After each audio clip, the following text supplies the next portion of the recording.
ஒரு நெருக்கடி நேரம் வருது, போர் வருதுன்னா நான் இப்போ நாட்டில் இருக்கிற இளைஞர்களுக்கே அழைப்பு கொடுக்கப்படும் அப்படிங்கிறதெல்லாம் பல நாட்டில் பார்த்துருக்கோம். அந்த மாதிரி நேரங்களில் உங்களுக்கு அந்த மாதிரி நேரங்களில் இவங்களை எதுக்கு யூஸ் படுத்துவாங்க? உங்களோட பாப்புலாரிட்டி யூஸ் படுத்தி பாசிட்டிவ் மெசேஜ் கொடுக்கறதுக்கு யூஸ் படுத்துவாங்க. இப்போ சச்சின் டெண்டுல்கர் வந்து ஒரு பாசிட்டிவான மெசேஜ் சொன்னார்னா, சாதாரண ஒரு கர்னலோ ஒரு விங் கமாண்டரோ எவ்வளவு கம்பீட்டண்ட்டாக ஒரு விஷயத்தை செய்கிறத விட சச்சின் டெண்டுல்கர் வந்து மக்களுக்கு ரீச் பண்ணுறது ஈஸி. ஸோ அதுக்காக தான் இந்த there all ambassadors of goodwill and peace and publicity, branding ambassadors அவங்கெல்லாம். இப்போ அவங்களுக்கு சம்பளம்னு கொடுப்பாங்களா, அல்லது உங்களுக்கு அனுபவிக்கும்படியான சில சலுகைகள்லாம் அவங்களுக்கு கிடைக்குமா? இல்லை, ஹானரரிக்கு வந்து சம்பளமோ ஒரு ஒரு மானிட்டரி பெனிஃபிட், ஏன்னா அவங்க ஹானரரி தானே.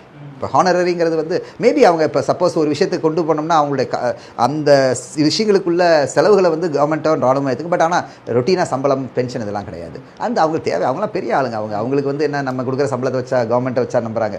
They are very eminent personality. இப்போ ஒரு இடத்துல லெப்டினன்ட் கர்னலாக ராணுவத்தில் வராங்கன்னா பல படிநிலைகளை கடந்து வருவாங்க. இப்போ இவங்க நேரடியாக அது வரும்பொழுது இப்போ அவங்களுக்கு இவங்களுக்குமான வித்தியாசங்கள்லாம் எதுவும் இருக்காதா சார்? இல்லை, அவங்க ஹானரரி ரேங்க். அது ஹானரரி ரேங்க் வந்து அவங்க அதை யூஸ் படுத்திக்குவாங்க. அதை யூஸ் படுத்தி ராணுவத்தை இன்னும் பிரபலமாக்குவாங்க. ராணுவத்தை வந்து ராணுவத்தினுடைய பிராண்ட் அண்ட் இமேஜ் வந்து இன்க்ரீஸ் பண்ணுவாங்க, என்ஹான்ஸ் பண்ணுவாங்க. It's a very positive. இது எல்லாத்துக்கும் கொடுத்துட மாட்டாங்க. உண்மையிலுமே அந்த துறையில் சிறப்பாக இருக்கவங்களுக்கு தான் கொடுப்பாங்க.